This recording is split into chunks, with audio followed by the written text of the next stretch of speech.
Assalamualaikum warahmatullahi wabarakatuh. Berjumpa lagi dengan saya Naza.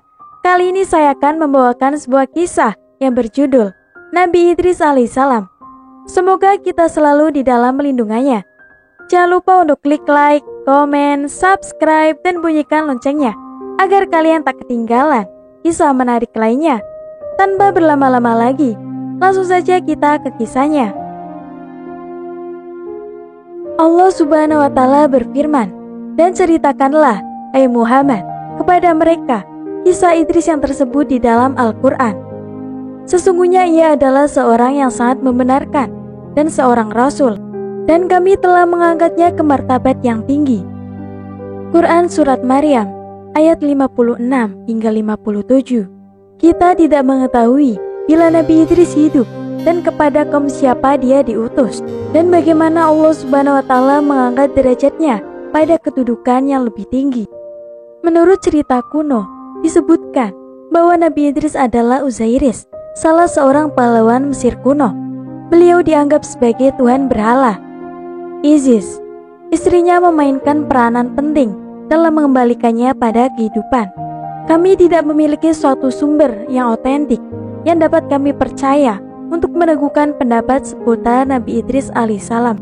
Barangkali Nabi Idris adalah seorang nabi yang dermawan dan mulia, dan dia diutus di Mesir.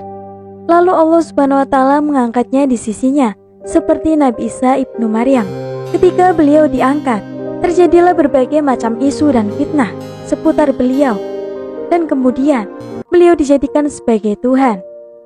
Yang jelas, Al-Quran Al-Karim tidak menyingkap kesamaran yang berhubungan dengan Nabi Idris.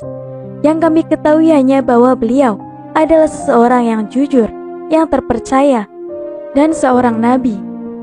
Allah Subhanahu wa Ta'ala mengangkatnya ke derajat yang tinggi di sisinya. Nabi Idris alaihissalam bersama malaikat Israel. Suatu ketika, Nabi Idris alaihissalam telah dikunjungi oleh malaikat Israel dan bertanya kepada Nabi Idris alaihissalam.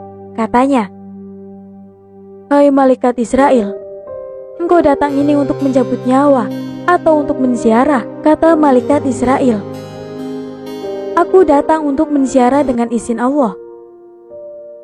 Kata Nabi Idris kepada malaikat Israel, "Hai malaikat Israel, saya ada keperluan dan kepentingan kepadamu." Kata malaikat Israel, "Kepentingan apa itu?" Jawab Nabi Idris, "Kepentingan denganmu yaitu supaya engkau mencabut nyawaku, dan kemudian Allah Subhanahu wa Ta'ala menghidupkan kembali, sehingga aku dapat beribadah kepada Allah Subhanahu wa Ta'ala setelah aku merasakan sakaratul maut." Kata malaikat Israel, "Sesungguhnya aku tidak akan mencabut nyawa seseorang, melainkan mendapat izin Allah Subhanahu wa Ta'ala." Maka Allah memberikan wahyu kepada malaikat Israel agar dia mencabut nyawa Nabi Idris alaihissalam. Maka seketika itu malaikat Israel mencabut nyawa Nabi Idris alaihissalam. Malaikat Israel menangis atas kematian Nabi Idris sambil memohon kepada Allah agar Allah menghidupkan kembali Nabi Idris. Kemudian Allah mengabulkan permohonan malaikat Israel. Maka Nabi Idris alaihissalam hidup kembali. Malaikat Israel bertanya kepada Nabi Idris, "Hai saudaraku, bagaimana rasanya sakaratul maut itu?"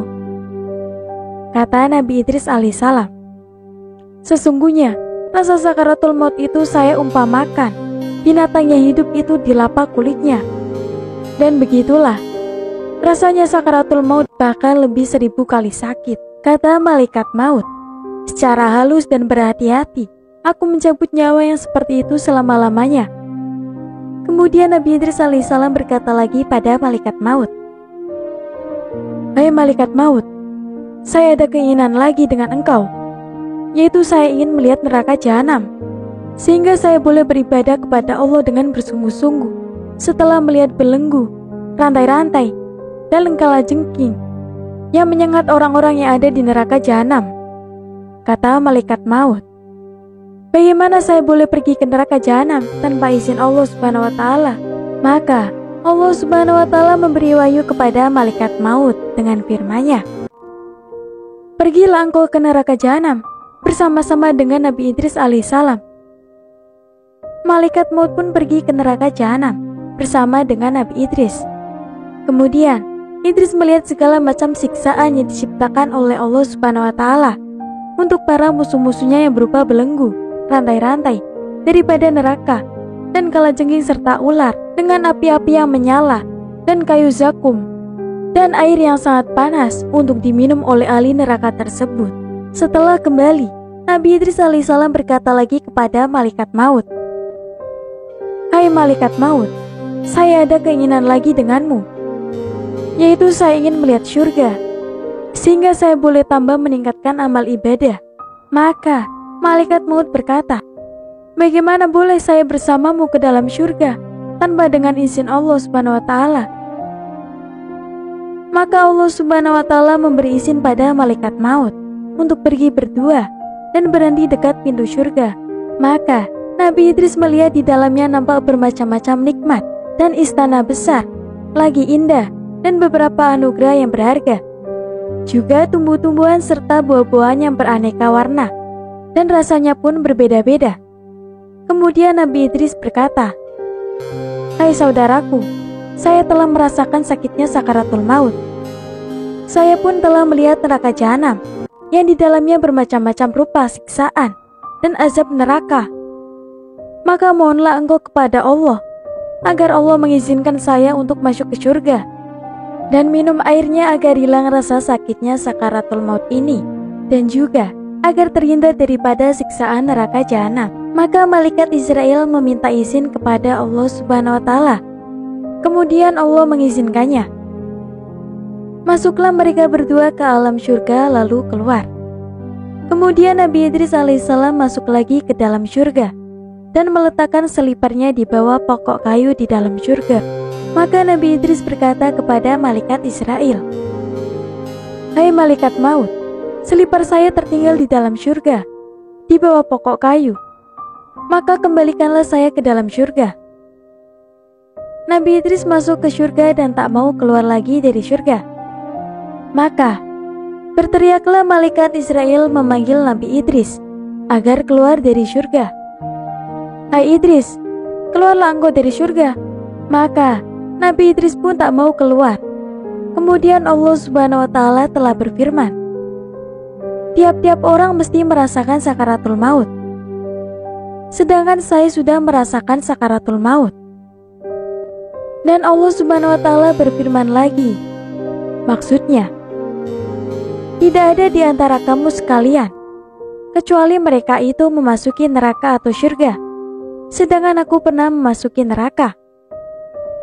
Dan Allah Subhanahu wa Ta'ala pun juga berfirman lagi, ya maksudnya, "Dan tidaklah mereka itu dikeluarkannya keluar daripada surga. Siapakah yang mengeluarkan saya dari surga?" Sedangkan Allah Subhanahu wa Ta'ala telah memberi wahyu kepada malaikat maut, "Tinggalkanlah dia Nabi Idris. Sesungguhnya aku telah memutuskan dia di zaman azali dahulu, bahwa sesungguhnya dia, Nabi Idris alaihissalam, tergolong ahli dan penghuni surga." Dan Allah Subhanahu wa Ta'ala telah berfirman kepada rasul-rasulnya tentang kisah Nabi Idris alaihissalam dalam firman-Nya yang bermaksud, "Dan ingatlah olehmu cerita-cerita dalam kitab Nabi Idris alaihissalam," dan seterusnya. Cukup sekian kisah yang dapat saya sampaikan. Semoga bermanfaat dan memberi pelajaran bagi kita semua. Akhir kata, wassalamualaikum warahmatullahi wabarakatuh.